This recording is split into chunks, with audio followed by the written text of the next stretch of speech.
এই ভারতীয় স্ক্রিপ্ট এখানে রূপায়িত করার কাজে নেমেছে কিছু মানুষ। নাহলে তাদের কি স্বার্থ আছে? 16 বছর 17 বছরে আওয়ামী লীগ কী করেছে আপনি সেগুলি ইনভেস্টিগেশন করে দেখান, মানুষকে বলেন এটা করেন, এটা করেন, কনস্ট্রাকটিভ ওয়েতে বলেন। বাংলাদেশকে নিয়ে ঠাট্টা রসিকতা মেতে উঠেছে, বাংলাদেশের মানুষকে নিয়ে ছিনিমিনি খেলা শুরু করেছে। এই দেশকে লুট করে মহিলা, আবার বলে আমার বোন আমারে বলে তুমি 15 কোটি মানুষকে খাওয়াও, রোহিঙ্গাদের খাওয়াতে পারবা না। ছি,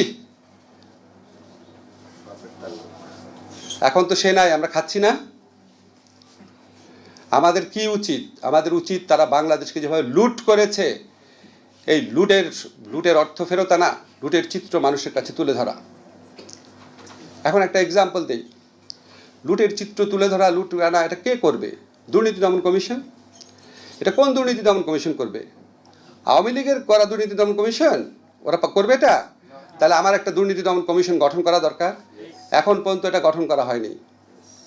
এখন আমরা যখন গঠন করার দিকে এগোচ্ছি, এখন সমালোচনা হচ্ছে ওই ফ্যাসিস্টদের রেখে যাওয়া আইনে কেন আপনারা করছেন। আরে ভাই, আবার একজন একটা বক্তব্য শুনলাম, বললো যেরকম পিপিজিপি সরকারি কৌশলী তাদেরকে নিয়োগ দিয়েছি। আমি বললাম একটা জায়গায় যে 4000 পিপিজিপিকে নিয়োগ দিয়েছি, 80-90 হাজার অ্যাপ্লিকেশনের মধ্যে থেকে স্ক্রুটিনি করে। আপনারা জানেন বাংলাদেশে কত দল? একটা দল তার কর্মী আমি জানতাম 20 জন, আর 200 জনের লিস্ট নিয়ে আসছে পিপিজিপি বানাতে হবে। আপনারা তো বুঝেন দেশে কি হয়, এইগুলির স্ক্রুটিনি করা। একজন আপনার উপদেশ দিল, কেন একটা আইন করে ফেললেই তো হতো। ভাই, একটা বিনয়ের সাথে বলি, আমি যদি সরকারি কৌশলীতে নিয়োগের আইন করি, পাবলিক সার্ভিস কমিশনের মাধ্যমে তাদের পরীক্ষা নেই, তাদেরকে অ্যাপয়েন্টমেন্ট দেই, তাহলে আমার কমপক্ষে 1 বছর সময় লাগবে। তাহলে এই 1 বছর বাংলাদেশে কোর্টে কোনো সরকারি উকিল থাকবে না। কারণ আওয়ামী লীগ আমলে নিয়োগ করা উকিল তো সব পালাইছে, 4500-এর মধ্যে 4500 পালাই গেছে, আর বাকিরা দাবি করতেছে তারা আসলে আওয়ামী লীগ না। তাহলে আপনি আবার বলেন, একটা বিসিএস পরীক্ষার মাধ্যমে সরকারি কৌশলীকে 1 বছর আগে নিয়োগ করা যায়? সম্ভব? জীবনে শুনছেন বিসিএস পরীক্ষা 1 বছরে তো করা যায় না। তাহলে একটা বছর এই সমস্ত কোর্ট খালি থাকবে, আওয়ামী লীগের লোকের কারো বিচার হবে না? তা আপনারা যখন এগুলো শুনবেন, আপনারা একটু চিন্তা করবেন। আমি কি খালি উত্তর দিতে থাকবো নাকি আমি কাজ করব? আজকে শনিবার ছিল, বিনয়ের সাথে বলি, আজকেও তো অফিস করে আসছি, 10টার সময় অফিসে আসছি, অফিস থেকে এখানে আসছি। আমি কি কাজ করব? সবাই করে, শফিকও করে, প্রফেসর ইউনুসও করে, শুক্রবার অফিস করে, সবাই করে। আমাদের প্রত্যেকটা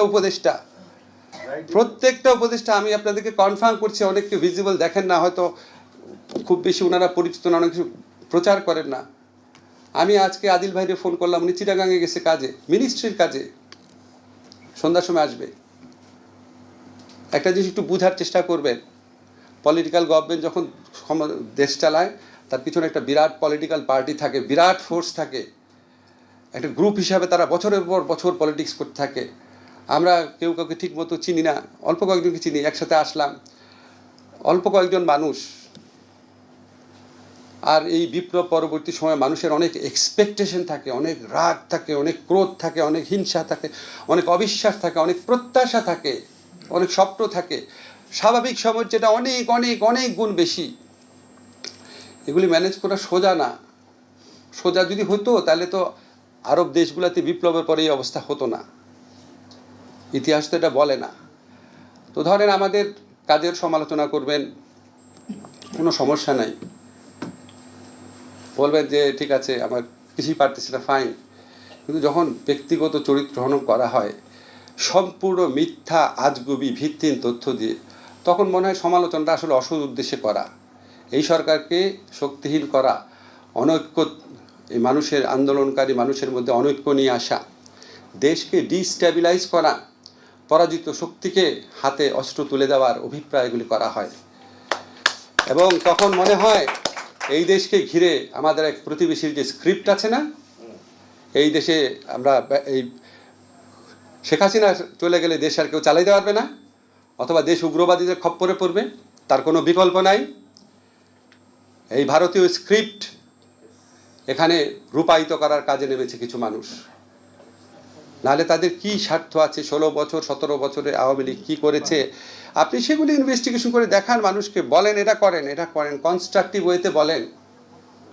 কনস্ট্রাকটিভ ওয়েতে বলেন। আপনি আমার যদি বলেন একটা আইন করে আমি পিপিজিপি নিয়োগ করব, এটা তো কনস্ট্রাকটিভ সাজেশন হলো না রে ভাই। আমাকে কনস্ট্রাকটিভ সাজেশন দেন, তাহলে আমি কী করতাম? আমি কোর্ট খালি রাখতাম? কী করতাম? আপনাদের সবার কাছে প্রশ্ন করলাম, কী করতাম আমি? কী করব? এখন আমাদেরকে যদি আরও সমর্থন করেন, কনস্ট্রাকটিভ সমালোচনা করেন, ঠিকমতো গাইড করেন, এই সরকার যদি সফল হয়, আমরা এই ফ্যাসিস্ট শেখ হাসিনা রেজিমের প্রত্যাবর্তনের স্বপ্নকে ধূলিসাৎ করতে পারবো।